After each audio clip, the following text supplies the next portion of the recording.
Hey, welcome back to our next unit. So today we are going to be discussing acids and bases, the types of reactions that acids and bases can participate in, as well as buffers and the properties of buffers. So throughout this unit, here are the learning objectives that we are aiming for. So the first thing, we want to learn how to describe the properties of acids and bases.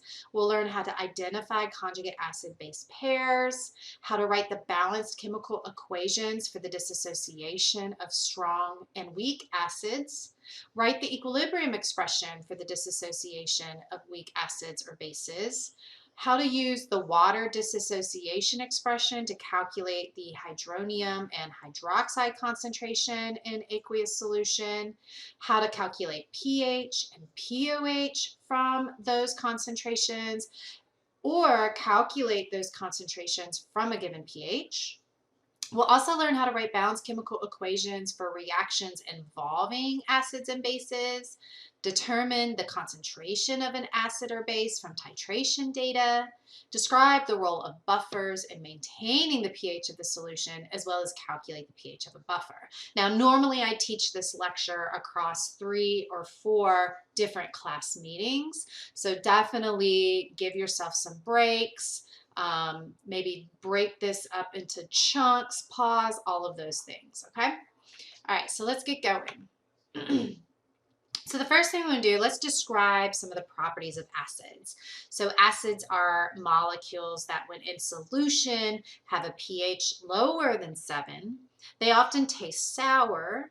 If you recall from high school or middle school, if you've ever tested acids with what's called litmus paper, typically turns them red. And they often will react with active metals in order to release hydrogen gas, and will react with bases to form water and a salt.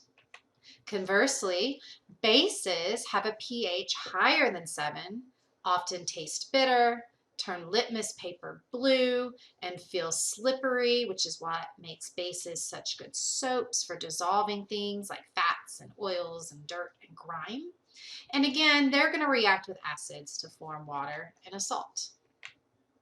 So just to summarize that, again, acids are anything that fall below pH 7 on our pH scale, so anything from 0 up to 7, where bases are substances that have a pH higher than 7, so ranging from 14 down to 7.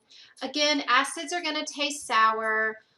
They'll give off hydrogen gas bubbles when they interact with metals. And they can conduct electricity in solution. Of course, so can bases too if they carry a charge, right? So remember we talked about electrolytes. Electrolytes are any molecules typically that have a charge that can conduct electricity. Bases taste bitter. They feel slippery, again, which is what makes them good soaps. And because they're good soaps, they're really good at dissolving fats and oils and things like that. So we'll often find bases in laundry detergent or dish soap and other household cleaners. So one of the earliest ways in which we could describe acids and bases or identify what is an acid and what is a base is through the Arrhenius theory. So according to the Arrhenius theory, an acid is a molecule that ionizes in water to form H plus ions or hydrogen ions, right? So that is a hydrogen that has lost its electron, so it is just a proton. And often I might describe the hydrogen ion as simply a proton. So if I use that language, just keep in mind whether I say hydrogen, cation, or proton, I am referring to the same thing. So again, an Arrhenius acid is a molecule that when added to water disassociates or separates into the hydrogen ion and the conjugate anion, right? So H plus and Cl when we have hydrochloric acid. Conversely, an Arrhenius base is a molecule that produces hydroxide ions in aqueous solution. So for example, if we have the base sodium hydroxide, put it into water, it will dissociate into sodium cations and the hydroxide anion in water. Now, there's some limitations to the Arrhenius theory. One such limitation is that the hydrogen cation, H plus, or the proton, does not actually exist in water, right? So it's not going to exist as H plus. Instead, that cation is going to react with another water molecule in solution in order to form what's called the hydronium cation, or the H3O plus. It also does not explain the basicity of ammonia and other similar compounds. So if we go back to the Arrhenius definition of a base, it is a molecule that produces a hydroxide anion through the dissociation of the hydroxide off the base. However, when we look at ammonia, right, ammonia is this trigonal pyramidal molecule of NH3. It does not have a hydroxide associated with it. Instead, what happens is this lone pair of electrons on nitrogen that is carrying a partial negative charge will attack the hydrogen on a nearby water molecule, pulling it off that water molecule, and that's how we make the hydroxide anion in the solution, not because of dissociation from the original base, as we see here, but through the interaction with water molecules by taking or stealing that hydrogen off of that water. Then we end up with NH4 plus cation and the hydroxide anion. Now, and also the Arrhenius theory applies only to reactions in aqueous solutions. And as chemists, there are often a number of acid-base reactions that can occur in other solutions beyond solutions with water. So here comes our other definition, which is the Bronsted-Lowry theory. So this one expands us more and allows us to identify other molecules as acids or bases by, instead of looking at the dissociation, it kind of looks of hydroxide. It looks at whether or not protons can be accepted or donated. Again, proton is the same thing as saying that H plus ion, or the hydrogen ion, okay? So a Bronsted-Lowry acid is a molecule that donates a proton or an H plus. So again, if we look at our example of hydrochloric acid interacting with water, the hydrogen off the hydrochloric acid gets donated to water in order to make the hydronium cation H3O plus and the chloride anion Cl minus as our other product, right? So a Bronsted-Lowry acid is anything that donates a proton or a hydrogen ion. Conversely, a Bronsted-Lowry base is anything that accepts a proton. So in our ammonia example, right, NH3 is going to take a proton off of water, accepting that proton to make NH4 plus or ammonium and hydroxide as the result of taking that hydrogen off of water.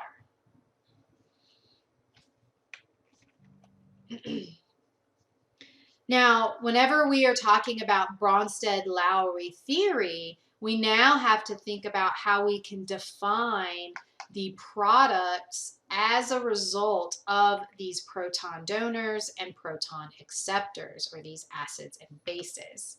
So when we're doing that, anytime we have an acid-base reaction, we are going to have what's called conjugate acid-base pairs. And there's always going to be two. There's a base pair associated, or a conjugate acid-base pair associated with our acid, and a conjugate pair associated with our base. So the first thing you want to do is typically identify which molecule in the reaction is your acid. And you can identify that because it is the molecule that is going to lose its hydrogen. So in this instance, HA is going to be our acid. The conjugate base to this pair is going to be the acid without the hydrogen, so A minus. Conversely, the base pair is going to be the molecule that picks up the hydrogen. So in this instance, B is going to be our base, and then the conjugate acid to that base is going to be the base with the hydrogen associated with it. One pair occurs in the forward direction, and one pair occurs in the reverse direction. So again, we can look at this with a specific example. If we put hydrofluoric acid in water, hydrofluoric acid loses its hydrogen, so we can define it as the acid. And then the conjugate base to that acid is going to be the fluoride anion, or the resulting product with one less hydrogen. Conversely, because H2O is the molecule that picks up the hydrogen from hydrofluoric acid, it is going to be identified as our base, right? It is our proton acceptor, and therefore the resulting product of accepting that proton is going to be the hydronium cation, or H3O+.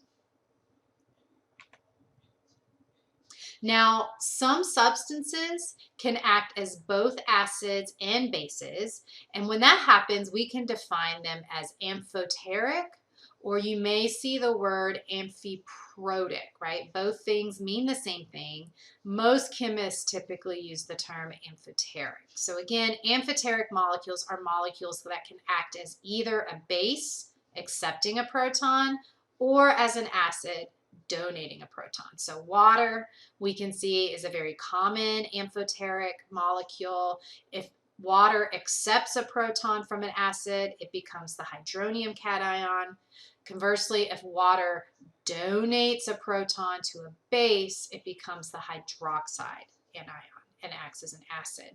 Another common amphoteric molecule is carbonate. Carbonate is a very common molecule in our blood, and it actually helps buffer our blood, and we'll look at that later in the lecture.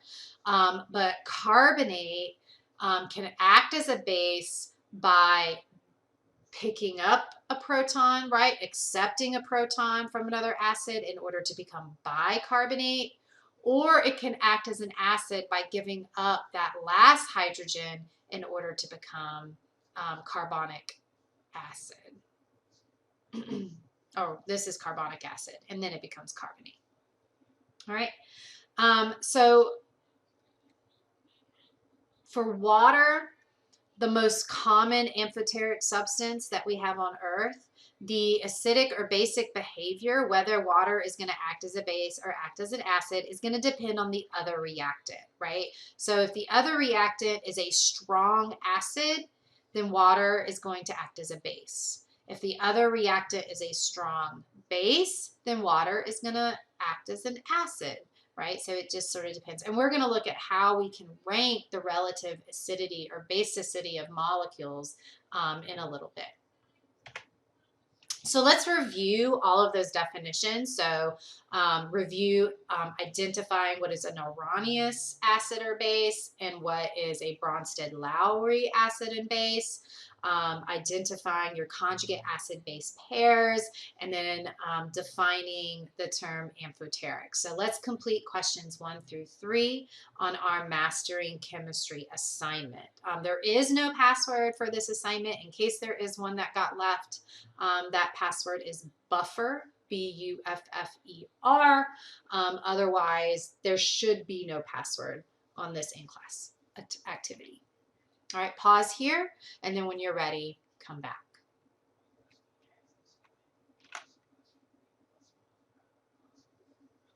Great. All right, thanks for coming back. If you had any issues with questions 1 through 3, some of them can be a little tricky.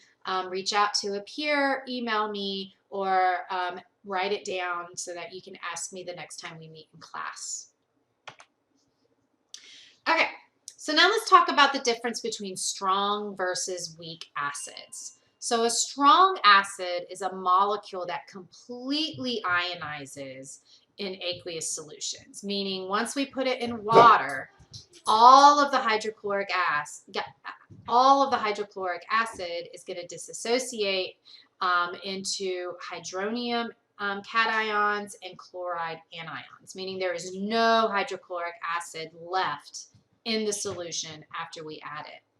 Conversely, a weak acid is a molecule that disassociates partially in water to form a few ions. So for example, bicarbonate, when it is added to water, it does not fully dissociate, meaning all of the bicarbonate does not turn into product. Some of the starting material will remain in solution. So at the end of the reaction, you should have bicarbonate molecules, water molecules, hydronium molecules, and carbonate, right? All four of these species should be present. Unlike strong acids, you will have no hydrochloric acid left or no strong acid left. All that should be left is hydronium cations, chloride anions, and probably excess water because water is going to be in excess. So it's a really easy way to identify. If you only have 3 species left, then it's probably a strong acid. If you have 4 species left, then it's probably a weak acid. The same thing happens with bases, right? So in water, strong acids and bases, again, will dissociate 100% into their ions. And this often will produce large concentrations of hydronium cation or hydroxide and their conjugate pair, depending on whether it's an acid or a base. So for example, if we are looking at the strong acid HI, we put it in water, none of the HI will be left in solution. All we should see is excess water, the hydronium cation, and the iodine that is left based on the concentration of HI that we added. So again, if we took a magnifying glass and sort of looked at the solution and saw the molecules, we should see no green spheres left in that solution. Conversely, if we have a weak acid or base, such as hydrofluoric, most of the weak acids, bases actually will remain undissociated in its molecular form. And then the concentrations of the relative hydronium or hydroxide concentrations and their conjugate pair are going to be small. So for example, if we take HF and put it into water, let it mix for a period of time, and then analyzed a droplet of that solution, we should still see lots of the original weak acid or base remaining, in this instance HF. We should see a little bit of the resulting hydronium or hydroxide. In this instance, it's the hydronium, and then a little bit of our conjugate pair. In this instance, the conjugate base fluoride remaining. Now, some weak acids, such as carbonic acid, are called diprotic or even polyprotic. These are acids that have multiple hydrogens that can disassociate one at a time from the original molecule. So carbonic acid is considered a diprotic acid, di meaning it has 2 hydrogens that it can give up. So for example, carbonic acid can lose 1 proton in order to form bicarbonate. So if we go from H2CO3 plus water, we give up 1 hydrogen to that water to make a hydronium cation and the resulting conjugate base pair of HCO3 minus. Now because bicarbonate itself is also a weak acid, it can lose a 2nd proton to water to form carbonate. So bicarbonate will give up another proton to water, making yet more hydronium cations, and then the resulting carbonate ion, or CO3 minus.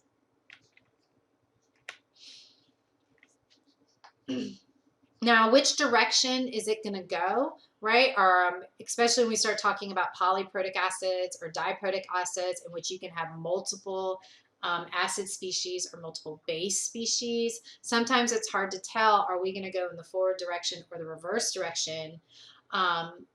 Strong acids often make really, really weak conjugate bases that do not readily accept protons, right? So as the strength of the acid decreases, the strength of the conjugate base increases. So strong acids, when added to water, are typically only going to go into the forward direction because their resulting conjugate base is really weak and doesn't really want to pick up any excess hydrogens that might be in the solution. But as that strength of the acid decreases, that conjugate base comes stronger, and that's how we can get reactions happening in the reverse direction. In any acid-base reaction, there are going to be two acids and two bases, right? You have one acid on each side, one on the product, one on the reactant. Same thing with the base. You're going to have one on product, one on the reactant side. However, one acid will always be stronger than the other, and one base is going to be stronger than the other. So by comparing their relative strengths, we can determine the directionality of the reaction. Are we going to go towards reactants, or are we going to go in reverse towards products? So I will give you this table on your exam. I'm not going to expect you to memorize which acids are stronger than others, but you have to be able to read this table and interpret the information from it. So on this side of the table, our acid side of the table, our strongest acids are going to be on top. So for example, hydroiodic acid is going to be much stronger than ammonium or hydrocyanic, bicarbonate ion, or water. Now, keep in mind, if we have polyprotic acids, double check the form of that polyprotic acid, right? So for example, carbonic acid, H2CO3, is a stronger acid than the bicarbonate ion, which is its product, HCO3 minus. All right, so keep that in mind. Conversely, bases, your weakest bases are on the top of this table, where your strongest bases are on the bottom. Now, we also have this organized by strong versus weak, or weak versus strong. And remember your definition, strong acids will completely disassociate in water, whereas weak acids only partially disassociate. And then conversely with our bases, strong bases will fully disassociate in water, where weak bases only partially disassociate. So let's practice this a little bit. In order to identify our directionality of the reaction,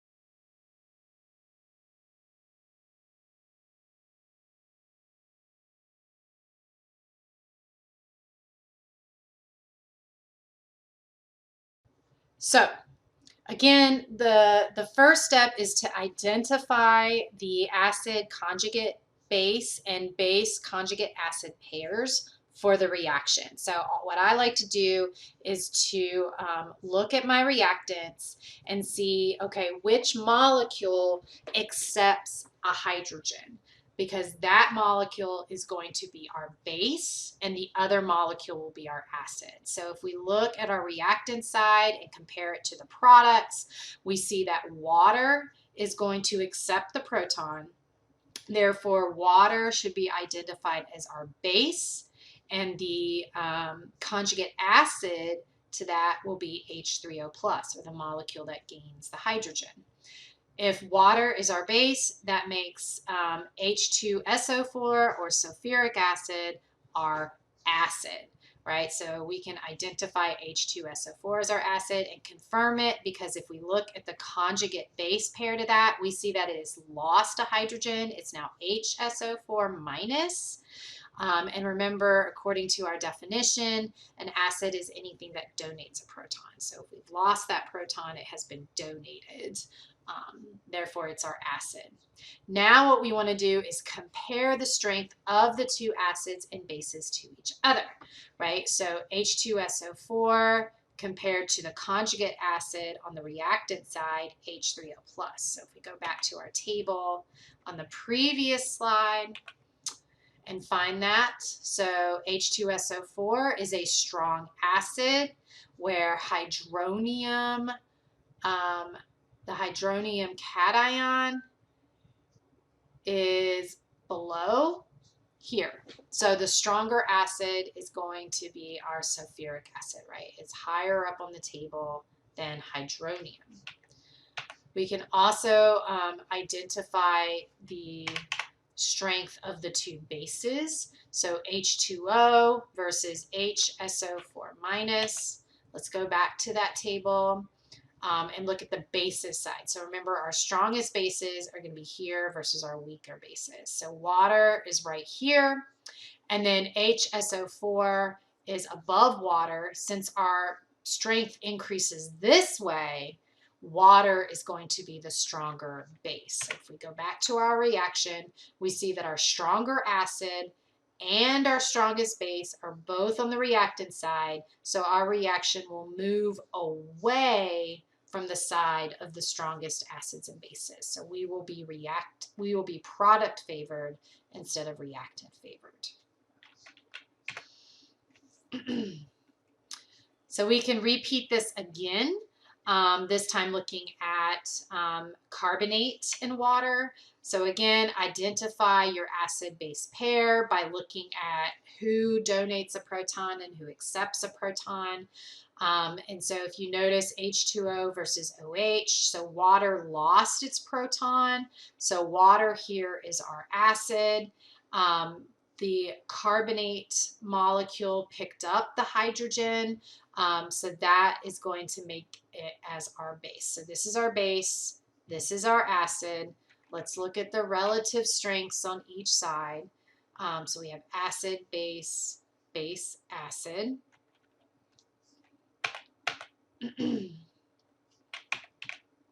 So H2O versus HCO3 minus being the two acids in the reaction. Let's see, so here's H2O. It is by far the weakest acid. Our other acid is HCO3 minus, right? Which is going to be here, okay? So the bicarbonate ion is slightly stronger acid than water. So that means our stronger acid in this instance is going to be on our product side. Let's compare the bases. So our bases here are going to be H2, oh, wrong sample. Okay, so our bases are going to be CO32 minus and hydroxide. All right, so go back to our bases. So hydroxide is actually our strongest base. And again, since that's on our product side, that means the reaction in this instance is actually going to favor the reactant side. So it's going to favor the reverse, all right?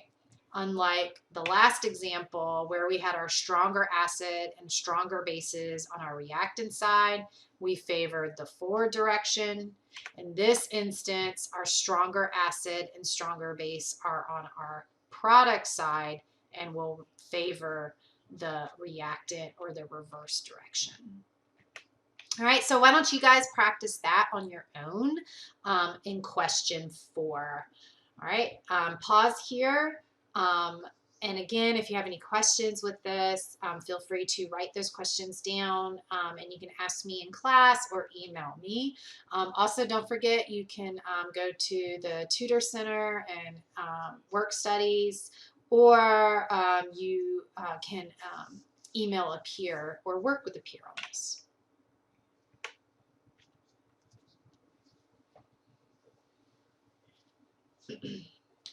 Okay, welcome back. So now let's talk about the acid-base dissociation expression. So this is another way in which we can quantitatively measure how much a reaction prefers the forward or the reverse direction. And it can also allow us to help calculate the pH or the pOH of the solution, how much hydroxide will be formed, how much hydronium will be formed, based on how much of our acid base do we have in solution. So again, weak acids and bases exist in an equilibrium, meaning that the reactions are going both in the forward and the reverse direction. Therefore, we can write an equilibrium expression for these reactions. For acids, we typically identify or symbolize that expression as K with the subscript A. And for bases, we use the capital K subscript B. We can write that dissociation constant the same way that we did with other equilibrium constants, in which we look at the concentrations of the products divided by the concentration of the reactants. Now, one thing I want you to note here is that we don't include water in that dissociation constant. Water is usually in such large excess that essentially the concentration of water remains unchanged in 1, and therefore it just sort of drops out of the equilibrium expression. Now remember, our equilibrium expression is also the concentration of the reactants over the products raised to their stoichiometric coefficients, right? So if you make 2 molecules of hydronium for every 1 molecule of this acid, you should have a 2 subscript up here and square that value, okay? So just as we've seen in other equilibrium expressions, if K is greater than 1, then the reaction is product favored, meaning the concentrations of our products are much, much greater than the concentrations of our reactants. Therefore, the value will be more than 1. However, if the reaction is reactant favored, then K is going to be less than 1. So the concentration of our reactants is going to be much, much larger than the concentrations of our products. Strong acids and bases will have very large K values compared to weaker acids and bases. And we can look at that. So again, we can measure the equilibrium constants for these acids and bases in the laboratory. And the data shows us that, for example, phosphoric acid has a Ka of 7.5 times 10 to the minus 3. That is going to be larger than, say, nitrous acids, which is 4.5 times 10 to the minus 4. So you gotta make sure you look at this exponent. The bigger and more negative this value is, the smaller Ka is, right? So if 10 to the whatever your exponent is negative, the larger that negative value is, the smaller Ka is, or the weaker the acid is. If this exponent is positive, then we're going to be greater than 1, right? So now we're moving our decimal place to the right instead of to the left, and it's going to be a much bigger number.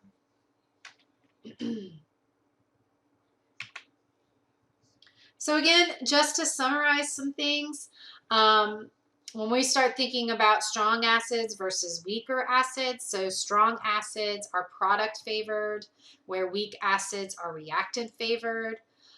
In strong acids, you typically have a large Ka greater than 1. Weak acids have a very small Ka, less than 1.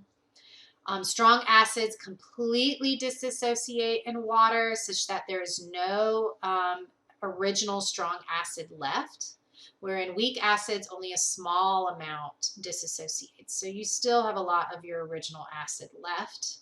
And the related conjugate base, or the product of that proton donation, In strong acids, you end up with a very weak base. It doesn't like to go in reverse, remember? It's very product favored, so it's very unlikely to pick up another proton. Whereas in weak acids, you often have a very strong conjugate base. Again, we're reactant favored, so it's going to want to go backwards, and it's going to want to get its hydrogen back. And then the same applies for strong versus weak bases. If you have a strong base in the reactant, it's going to favor product. Your Kb is going to be large and above 1. 100% is going to disassociate, so you're only left with your protonated form of the base, and versus the resulting conjugate weak acid is going to be very weak, right? It's going to be unlikely to get rid of that hydrogen again. And then with weak bases, you're going to be reactant favored. If you have a weak base on the reaction side, it's going to have a very small Kb. It doesn't want to proceed in the forward direction. And then only a small percent of the base is going to react in order to accept a proton. And the resulting conjugate acid is going to be very strong, right? It really doesn't want that proton associated with it. It wants to get rid of it. So now let's review some of those concepts. So go back to masteringchemistry.com and work questions 5 through 6 on your own. Again, don't forget to refer to your book. Don't forget to use the resources that Mastering Chemistry provides you within the question and in the textbook itself. And feel free to work with a partner. When you're ready, come back to the lecture.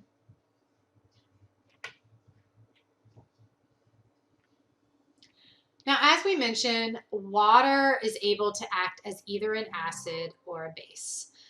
In the equation for the dissociation of water, there is both a forward and a reverse reaction because of that amphoteric nature. Now,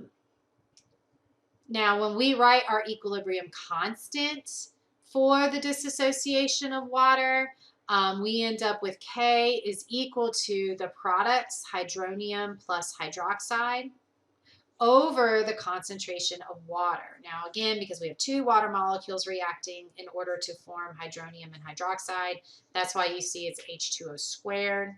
However, again, because the concentration of water is very large and essentially unchanging, the equilibrium constant for the dissociation of water simply becomes the concentration of hydronium times the concentration of hydroxide. And this gets its own special symbol, which is the capital K subscript W, or the equilibrium constant for water.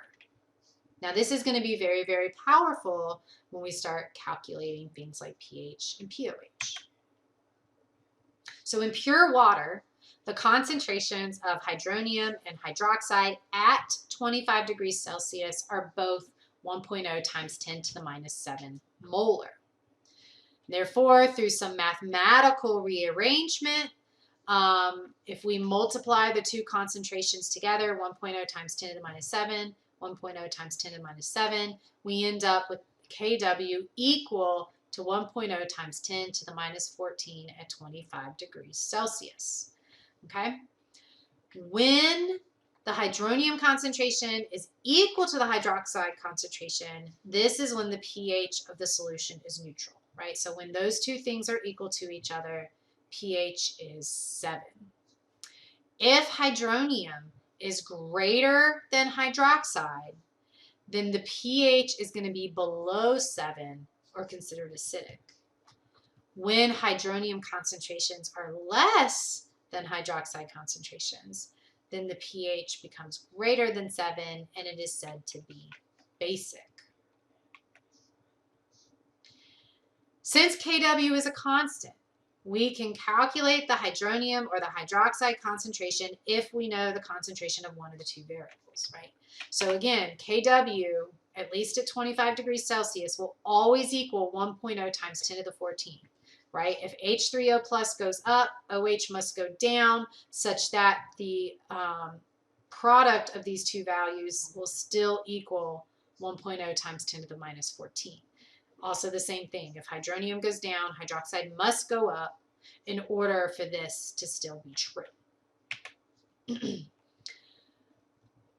We can then solve for the hydroxide concentration or the hydronium concentration if we know the other concentration of the other molecule and we know Kw, right? So we can rearrange this equation in order to solve for both of those unknowns. So for example, what is the solution of hydronium of a solution if the hydroxide concentration is 5.0 times 10 to the minus 8th molar? Is the solution acidic, neutral, or basic? So the first step here, as always, we're going to go back, is to state the given and needed quantities, right? So analyze our problem. Our given is that the hydroxide concentration is 5.0 times 10 to the minus 8. Our needed, or what we are trying to calculate, is the concentration of the hydronium cation. Our connection is going to be the water dissociation constant, or that formula Kw is equal to H3O plus concentration times the OH minus concentration. And remember, Kw is always going to be equal to 1.0 times 10 to the minus 14. So we'll write that out and we'll rearrange this equation in order to solve for our unknown. We then substitute the known variables into the equation and calculate. So for Kw, we will substitute 1.0 times 10 to the minus 14th, since that's a constant. For the hydroxide concentration, we substitute the value that we were given in the question, which is 5.0 times 10 to the minus 8th. Solve, and we should end up with the answer of 2.0 times 10 to the minus 7. We then compare the concentration of hydronium to the concentration of hydroxide in order to determine whether the solution is acidic, neutral, or basic.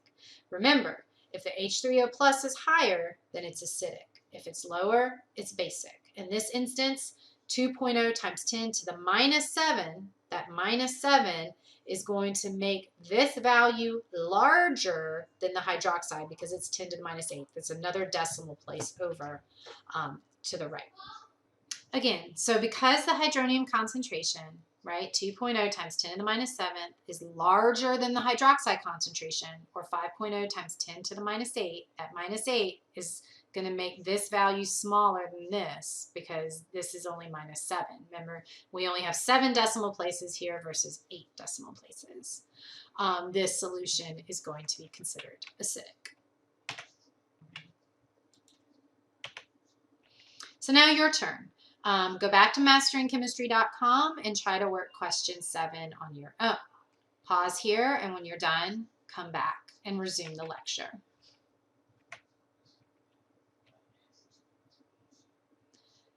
So the pH scale is used to help us indicate the acidity or basicity of a solution. It typically ranges from 0 to 14. In which acidic values are less than 7. Neutral values are substances that have a pH around 7 or where your hydronium and hydroxide concentrations are the same. And basic solutions are where you have a pH of greater than 7, right? All of this can be correlated to hydronium concentrations, where if the hydronium concentration is greater than 1.0 times 10 to the minus 7, then we're acidic. If it's neutral, the hydronium concentration is equal to 1.0 times 10 to the minus 7. And then if it's basic, the hydronium concentration is going to be less than 1.0 times 10 to the minus 7. Where does this all come from? So calculating the pH comes from doing the logarithmic calculation of the hydronium concentration. So the pH scale is a logarithmic scale that corresponds to the hydronium concentration.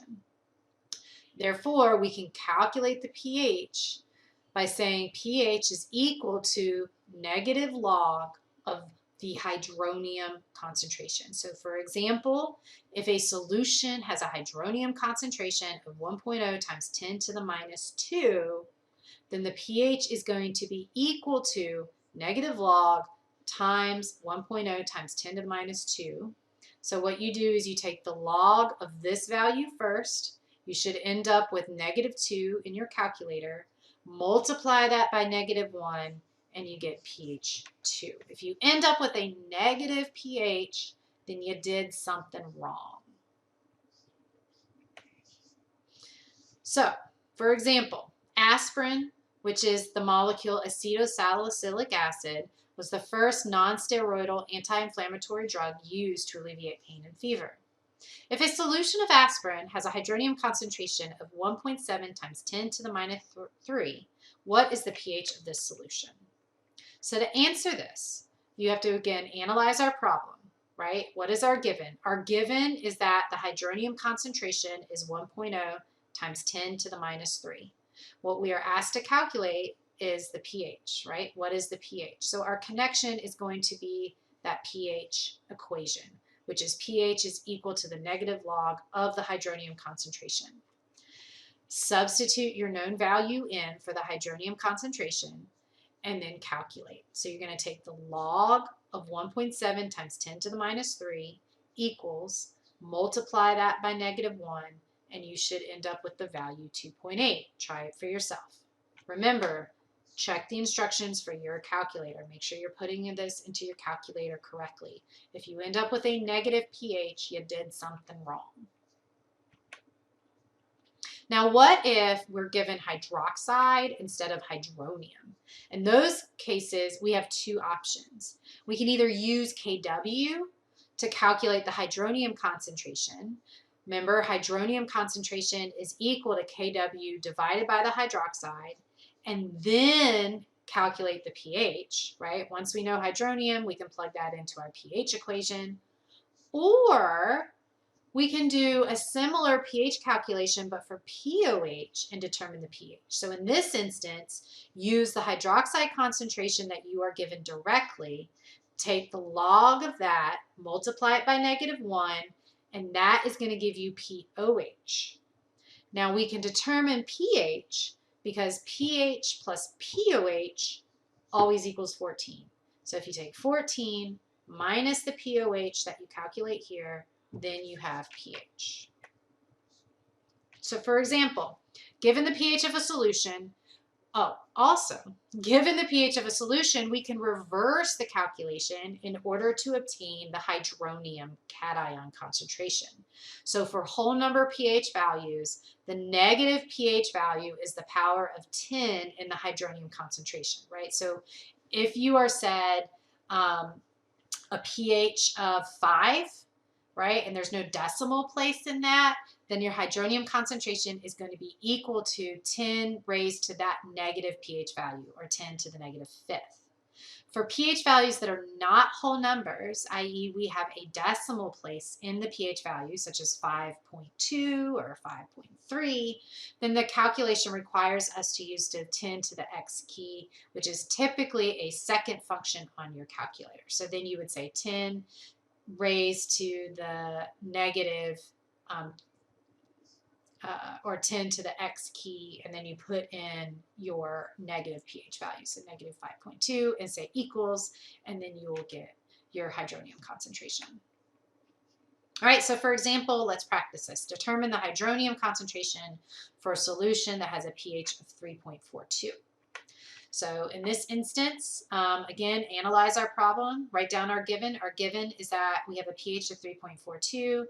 Our needed is we are asked to determine the hydronium concentration. So our connection is going to be the hydronium concentration is equal to 10 to the negative pH.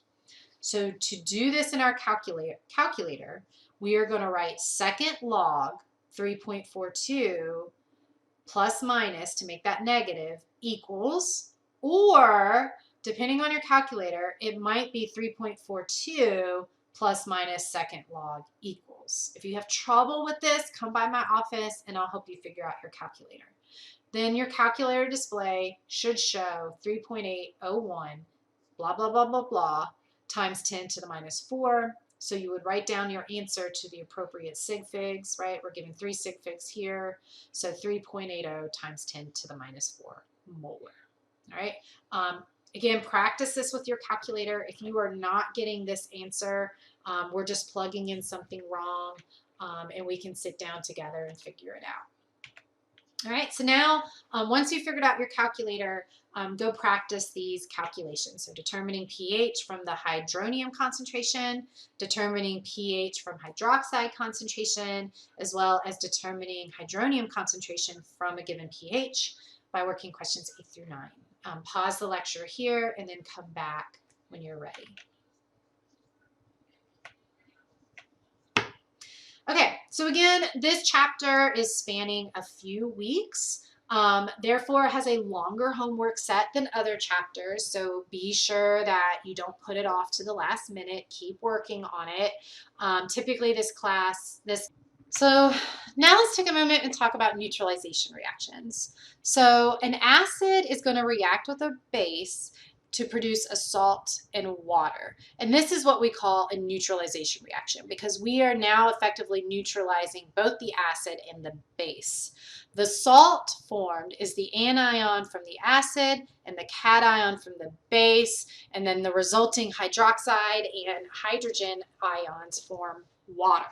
So for example, if we have hydrochloric acid and sodium hydroxide reacting, the chloride and the sodium from the acid and base come together to form our salt, and then the hydrogen and the hydroxide from the acid and base come together to form water.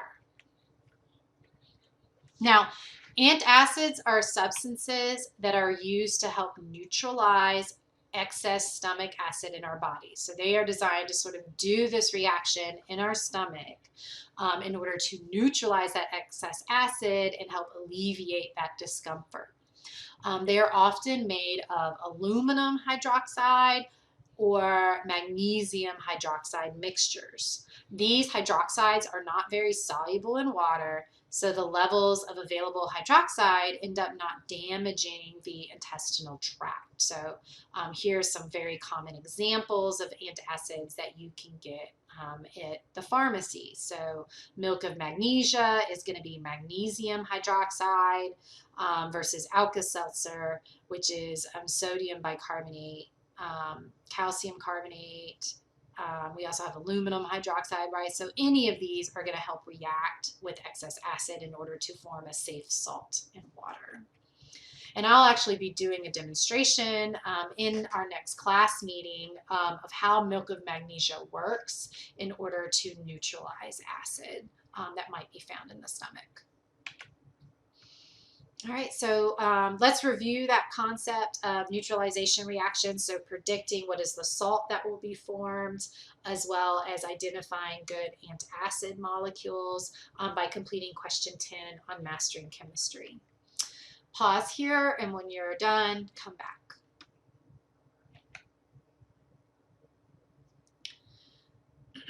So leveraging neutralization reactions allow us to measure how much acids or bases are in an unknown solution through the technique called titration.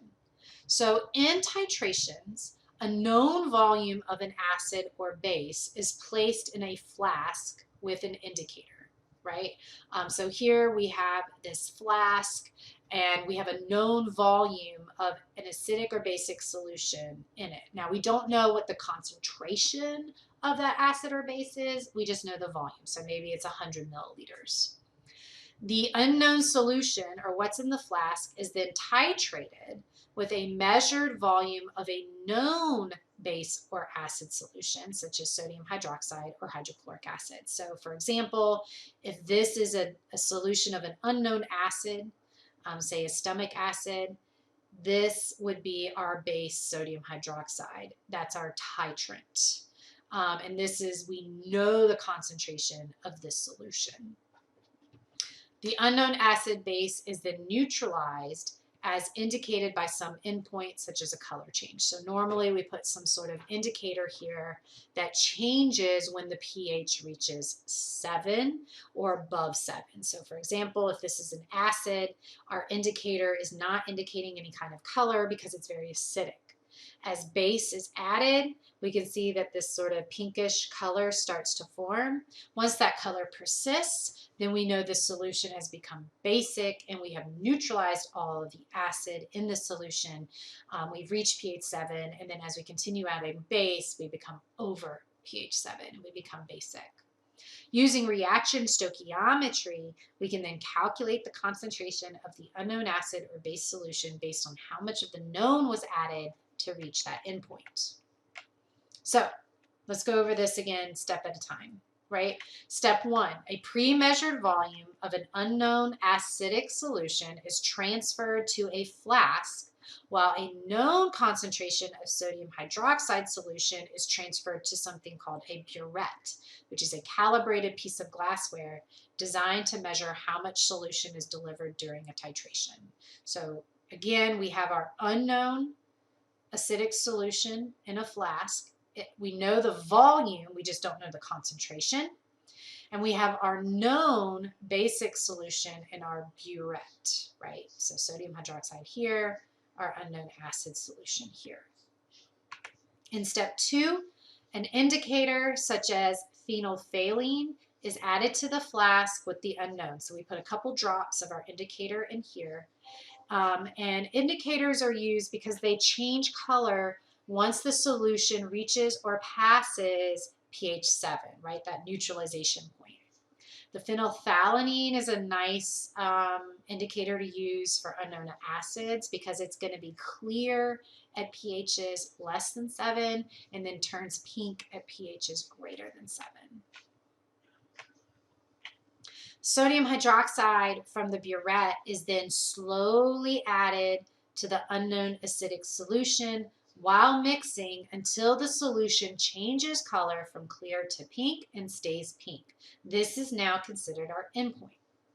It is important to note accurately how much sodium hydroxide in the burette before and after titration in order to calculate how much was delivered to the known acidic solution. So if you look at our burette, if we go back to our start, it's kind of hard to see, but you can see that right here, it sort of says 23 or 21 milliliters starting. After we deliver some, you can see that now we're closer to 23.5 milliliters. So if we started here around 21 and we delivered to 23.5, then that difference, 23.5 minus 21, is 2 milliliters of sodium hydroxide solution that was delivered to change and reach our endpoint in our unknown. At the endpoint, the moles of the base are going to be equal to the moles of the acid in the solution. So using stoichiometry, the known concentration of the base and the volume added, we can calculate the concentration of the acid in the unknown solution. So for example, what is the molarity of a hydrochloric solution, right, the solution in here, if 18.5 milliliters of 0.225 molar sodium hydroxide is required to neutralize 0.01 liters of hydrochloric acid. So let's break this down into its individual steps, right? So step 1, state your given and needed quantities and concentrations. Check to make sure your equation is balanced, right? So our given is 18.5 milliliters of 0.225 molar sodium hydroxide solution was added to reach our endpoint, and we have 0.01 liters of hydrochloric acid as our total volume in the flask. What we need is the molarity of the hydrochloric acid solution. Our connection is going to be the molarity of our titrant, or what we delivered, and the mole-to-mole factor from our reaction stoichiometry. Our chemical equation is going to be hydrochloric acid plus sodium hydroxide react to give sodium chloride and water. So again, mix a strong acid with a strong base, you get a salt that's resulted from the two counter ions, and water that's resulting from the hydroxide and the hydrogens that were given up from that acid and base. Step 2, write a plan to help calculate the molarity. So again, use those concept flow charts that I gave you in the first semester. So our unit plan should be, we'll start with the volume of sodium hydroxide that was delivered, right? 18.5 milliliters. Convert that from milliliters to liters because our units of molarity, remember, are moles per liter. Then we need to go from liters of sodium hydroxide to moles of sodium hydroxide using the molarity of our sodium hydroxide solution, which is 0.225. Then we can go from moles of sodium hydroxide to moles of hydrochloric acid using our mole to mole factor from our reaction stoichiometry. And then we can go to the molarity of the hydrochloric acid solution by dividing by the total number of liters that that solution was. And if you remember, we wrote that down as 0.01 liters. Step 3, state our equalities and conversion factors that will be needed in our unit conversion plan. So remember, all of our equalities can be written in 2 ways. So our metric equality for liters to milliliters, our molarity equalities for the sodium hydroxide, and our reaction stoichiometry equalities for the moles of sodium hydroxide to moles of hydrochloric acid.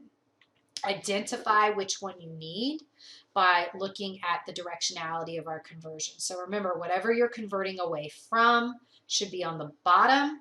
What you're converting to should be on the top. So the first step is we want to convert from milliliters to liters. So we want to use this equality for our first step. Then we want to go from liters to molarity or to moles. So we want liters on the bottom. So we're going to use this equality for our second step.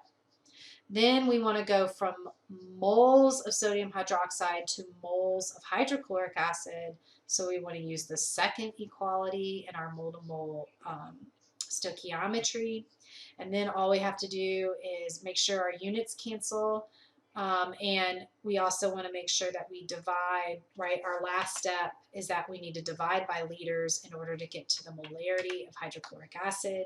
So plug and chug, divide by 0.01 liters, and you should end up with 0.416 molar hydrochloric acid. And guys, we will work through this together in our demonstration as well. So don't panic if this was like way off the charts challenging for you at this moment. We'll get through this. All right. You can practice, however, so pause and go back to questions, mastering chemistry, and attempt questions 11 and 12. If you're struggling with this, it's okay. When we meet for class, we can work through these together as well. All right. I'm not sure if we'll get to this lab. But if we do, I'll go over this. So am I drinking acid? So in this experiment, we will be exploring the pH of various drinks and titrate them in order to determine how much acid is in each. So we're going to do that same experiment that I just went over. If you brought your own drink to test, leave it with me at the end of class so I can prepare it for lab this afternoon. In order to do the titration, I need to get rid of all the gas bubbles. So I need to open it up and let it stir for a while. Do not forget to complete the pre-lab assignment. See that handout on Canvas. And I will check at the start of lab. If you have questions, just ask. Please be sure to wear closed-toed shoes, an older t-shirt, and pants for this lab. We will be working with sodium hydroxide, which is a strong base, and it can eat through clothing and leave holes in your clothing. So just make sure you wear something that you won't be sad if you end up with a hole in it. Again, not every semester will be able to cover this lab. So definitely look for my emails to see if we're doing this lab or not. Okay, we may have to skip this one and go straight to the buffers lab. All right. All right, so now let's talk about buffers and how buffers work. So buffers are when an acid or a base is added to water, the pH can change drastically. A buffered solution, however, helps maintain a certain pH so that it does not change significantly when acids or bases are added. So for example, here we have an unbuffered solution that's pH 7. If we add acid, you see that the pH drops very quickly to pH 4, or if we add base, we can see the pH is increased to pH 10. However, if we have a buffered solution and we add acid, then we see that the pH only drops slightly. If we add base, we can see that the pH only increases slightly, and it stays relatively the same. And this is really important physiologically, right? Because a lot of the molecules in our body are designed to be folded into their appropriate structures in order to do their correct functions by the pH of the solution, right? So if our pH changes, those molecules will unfold and they will not be able to do the functions that they need to do.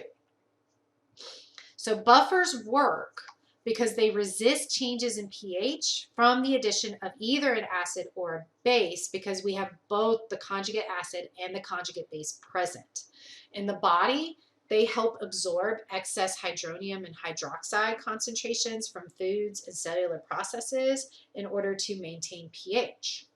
They're very important in the proper functioning of cells and blood, and they help maintain a pH close to 7.4 in the blood. A change in the pH of the blood affects the uptake of oxygen and cellular processes by impacting how proteins and enzymes are folded in response to that pH environment. So it doesn't take a very large change in order to make us ill or in order to be lethal. So normal pH ranges from 7.35 to 7.45. Anything above that is considered alkalosis, and anything above pH 7.8 will result in death, right? That's not a big change, right? We're talking about a 0.4 pH scale change. Conversely, anything below 7.35 is considered acidosis. Anything below pH 7 is lethal, right? So we really want to make sure we stay in this like 0.1 normal pH range, not go much above it or much lower than it, in order to stay happy and healthy. So a buffer solution contains a combination of an acid-base conjugate pair. Typically, it's a weak acid and the salt of its conjugate base, such as acetic acid, right? Here, if we have an acetic acid, we have the acid and the conjugate base. They're usually formed at equal concentrations. And if we add acid, then the conjugate acid will go up slightly as the conjugate base picks up those excess hydrogens. Conversely, if we add base, the conjugate base forms as the acid donates its hydrogen, in order to neutralize the hydroxide. If a small amount of acid or base are added, the equilibrium of the weak acid and its conjugate base can shift to absorb that added stress and restore the pH back to 7.3 or 7, whichever pH we're aiming for. So all buffers have their optimum range, and this range occurs around what's called the pKa, or the pH at which the buffer works best. And this pKa is occurring when the conjugate acid is equal to the conjugate base in concentration. And again, we can solve for that by finding our equilibrium constant and then doing the log of that equilibrium constant to find our pKa. The buffering capacity is considered how much strong acid or base can be added before completely consuming either the weak acid or the weak base and losing the buffering capacity of the system. So for example, in the acetic acid buffer system, the pKa of acetic acid is at pH 4.76. And so we have a very broad buffering capacity here, right? Our buffering region is going to be between pH 5.76 and pH 3.76. And so as long as we're within those pH ranges, this buffer is going to work well. But as soon as we consume one or the other, we'll start to see a drastic change in the pH. as we've reached our buffering capacity. So here are some examples of some various buffers that you may find physiologically and their related Kas and pKas. So phosphoric acid has a pKa of 2.12, meaning it's going to work best around pHs of 2. Conversely, phosphate buffer is a pKa of 7.2. Carbonic acid is 6.37. Bicarbonate 10.72, right? So we have a lot of options as biochemists, which buffers will work well, and our body does too. So if you remember, our body, yes, our blood likes to have a pH around 7.4. However, different components of our body, like our stomach, likes to have a lower pH. Different cellular compartments like to have a different pH. And so we can see that the body and the cell will select certain buffers depending on the properties of the organ, the function of the organ, or the function of the organelle in the cell. So let's review those concepts of buffers. So navigate back to your in-class assignment on masteringchemistry.com and complete questions 13 through 15. Feel free to work with a partner and write down any questions that you may have for the next time we meet in class. So pause here and come back when you're ready. So to calculate the pH of a buffer, we need to kind of go back to our equilibrium constant. So because Ka is a constant at a given temperature, remember we can go back to our tables of different buffers and find that Ka. We can use this to help us determine our hydronium concentration by looking at the ratio of the weak acid to conjugate base. So we can rearrange that equation such that H3O plus is equal to Ka times A minus over HA. We can then simplify this to pH by taking the log of both sides of this equation. And what we end up deriving is something called the Henderson-Hasselbalch equation. Again, you're not going to have to memorize this. I will give this to you. But the Henderson-Hasselbalch equation is a derivation that allows us to determine the pH of a buffer at different acid-base ratios, such that the pH is going to be equal to the pKa plus the log of the conjugate base concentration over the conjugate acid concentration. So for example, the Ka for acetic acid is 1.8 times 10 to the minus fifth. What is the hydronium concentration of a buffer prepared with 1.0 molar acetic acid and 0.5 molar acetate? And then it gives you the balanced chemical equation for that reaction. So what we are saying is we are trying to make a buffer where we mix 1 molar acetic acid, this guy right here, with 0.5 molars acetate, this guy right here. So we're mixing our weak acid and our conjugate base in order to form a buffer. So first step, analyze our problem, write down our givens, identify what we need, identify our connections and any equations, okay? So because we were not given the pKa, but we were given the Ka, we want to use the equilibrium expression that is in terms of Ka and not the Henderson-Hasselbalch equation, right?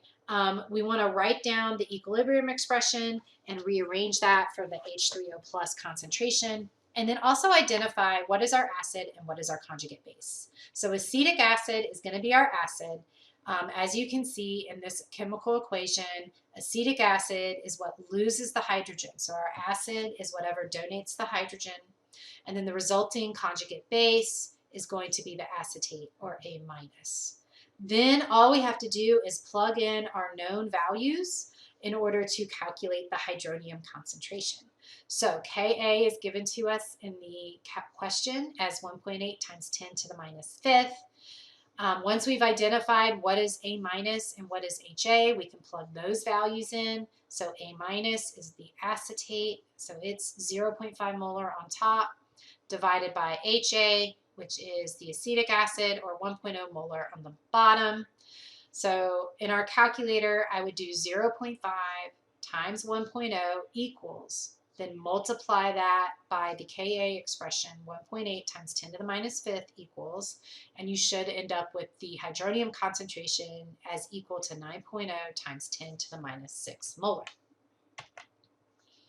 Okay, so now let's do this calculation again, but instead of identifying the hydronium concentration, it wants us to identify the pH of the buffer, comprised of 3.5 molar acetic acid and 1 molar acetate. And instead of giving us Ka, it gives us pKa of the acetic acid, which is 4.75.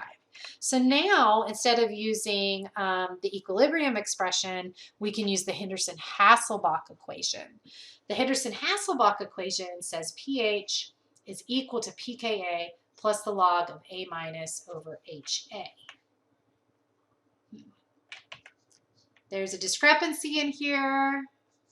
Oh, okay. So this shouldn't say acetic acid. This should say carbonic acid. Carbonic acid has a pKa of 6.37, hence why the pKa has changed. So go from this data, okay? So our given is 3.5 molar carbonic acid and 1 molar bicarbonate with a pKa of 6.37. Our needed is to calculate pH. Because we're given pKa and we're asked to calculate pH, now we're going to use the Henderson-Hasselbalch equation, which says pH is equal to pKa plus the log of A minus over HA. So the first thing, write down the Henderson-Hasselbalch equation and then identify what is HA, our acid, what is A minus, our conjugate base. Again, look at what is gaining and losing the proton. Whatever is losing the proton is your acid. Yes. And then the resulted product of that one less proton is your conjugate base, right? Your A minus. So in this instance, carbonic acid is HA, bicarbonate is A minus. Now you're going to plug in the values and solve for our unknown. So 1.0 molar divided by 3.5 equals, take the log function of that, and then 6.37 plus that should give you a pH of 5.82.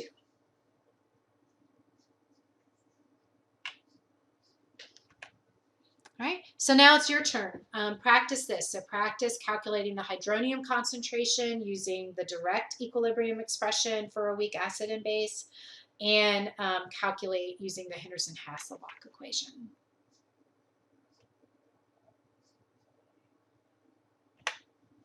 Now, our second lab for this unit is we will be exploring the buffering activity of bicarbonate. Again, this is the primary buffer used in our blood. And then after learning how to test buffers, we then may develop our own research and propose a researchable question about biologically relevant buffers. Depending, again, on the timing of this, if we're able to do this in 101, the research project that you propose, we will then pick up with in the 102 section next spring. So we'll get to continue this project into the second semester of the sequence for this course. Okay. All right. So I hope you guys are having a great day. Again, this was a lot of material. I hope you broke this up into at least 3 chunks. If not, and you watched all of this straight through, you may want to pause and review some things as you go through the Mastering Chemistry. And again, write down any questions you guys may have as to things you are struggling with on Mastering Chemistry. And I will see you guys in class next time. All right, thanks, and I hope you have a great day.